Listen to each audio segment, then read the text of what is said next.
E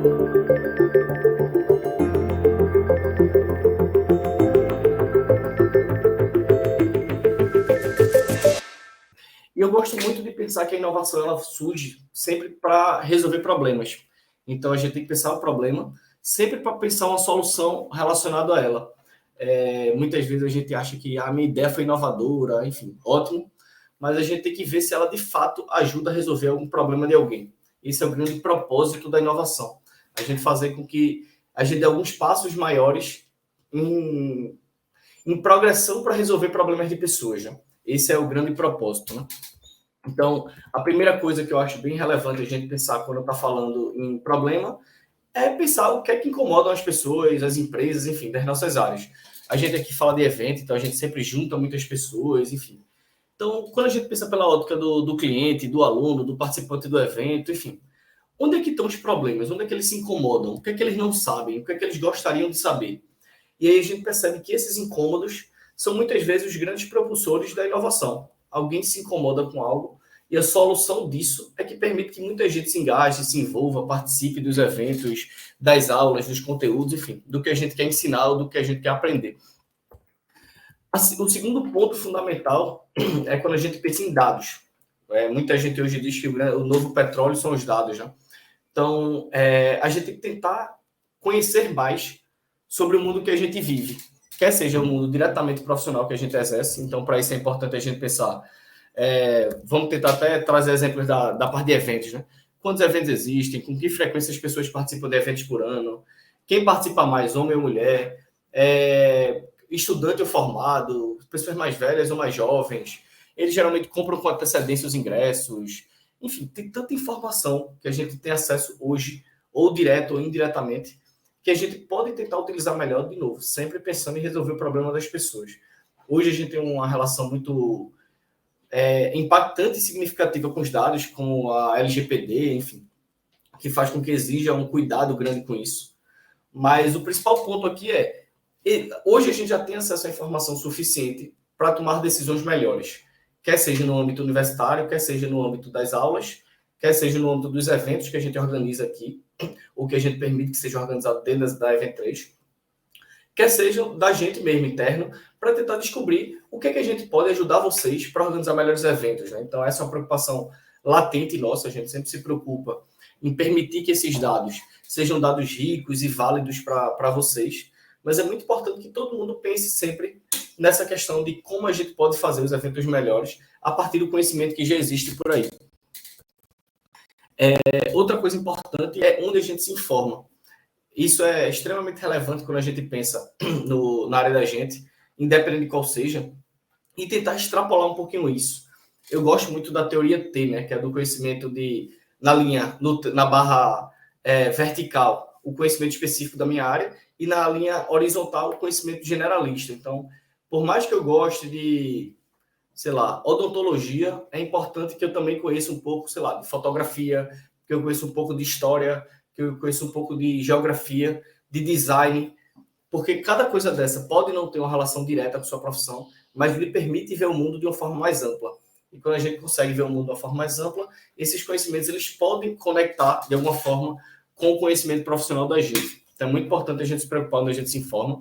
E aí eu, como um ávido leitor, indico aí pelo menos alguns livros que eu acho bem pertinentes e bem interessantes para essa questão ligados à inovação, ligado à construção da ciência, enfim.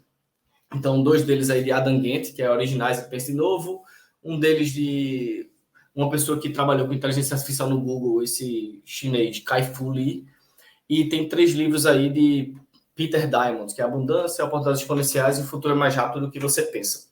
Então, são livros que eu indico a todo mundo que tem algum interesse em inovação, que de alguma forma pegue para ler alguns deles que podem refletir um pouquinho sobre isso.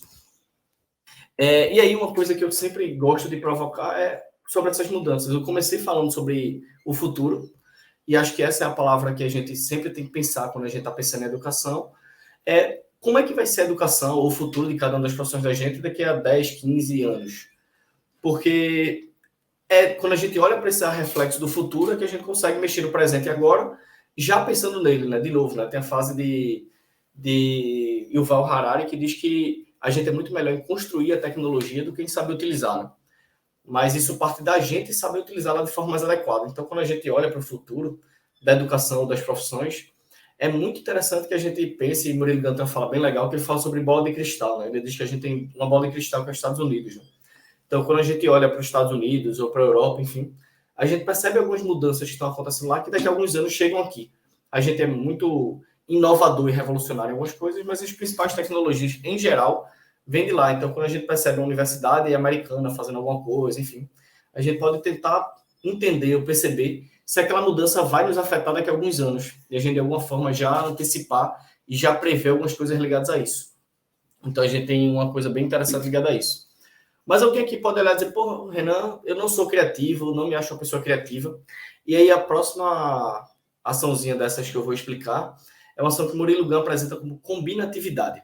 Eu vou passar aqui, eu falei bem curtinho dele, e aí a gente entende que a gente não precisa ser tão inovador, e é tão importante que a gente tenha muitas informações justamente por causa disso.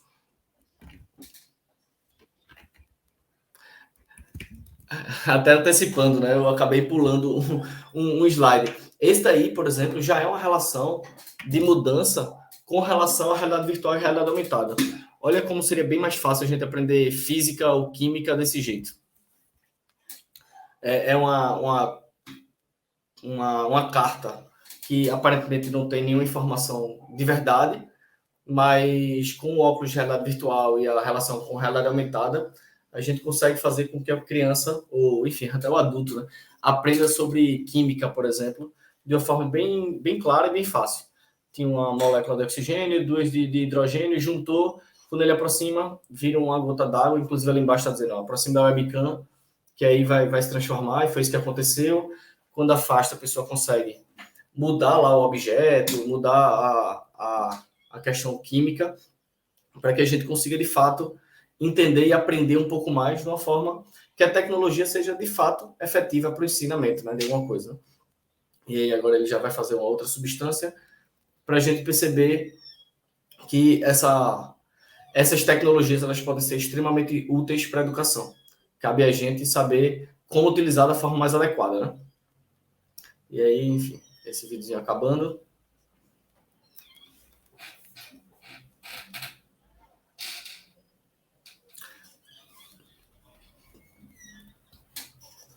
Pronto. E agora sim eu vou mostrar o vídeo de Murilo Gun, que eu falei sobre combinatividade, que é justamente onde a gente consegue, de alguma forma, perceber que, sendo extremamente criativo ou não, algumas possibilidades são possíveis e viáveis e interessantes. Eu inventei uma palavra chamada combinatividade em vez de criatividade, porque criatividade, neguinho fica, tem que criar, tem que ser um criador, fazer criação, não é pra mim, eu sou das finanças, tem uma desculpa velha, eu não gosto Excel, mas conversa uma auto-enganação. Aí eu inventei uma palavra melhor, que é combinatividade.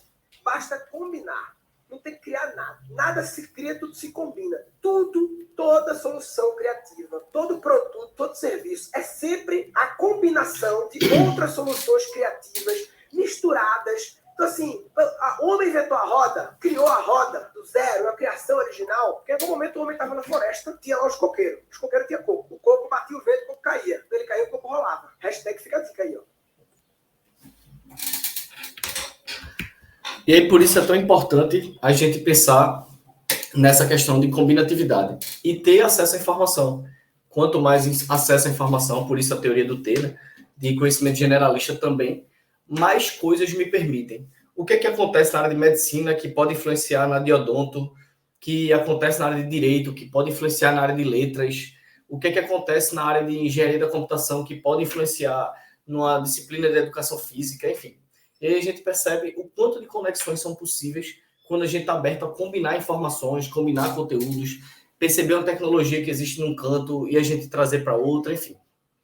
E aí tudo isso mostra o quão possível é a gente inovar nos eventos da gente, inovar nas aulas da gente, inovar em outros cenários possíveis dentro do nosso campo de atuação, né?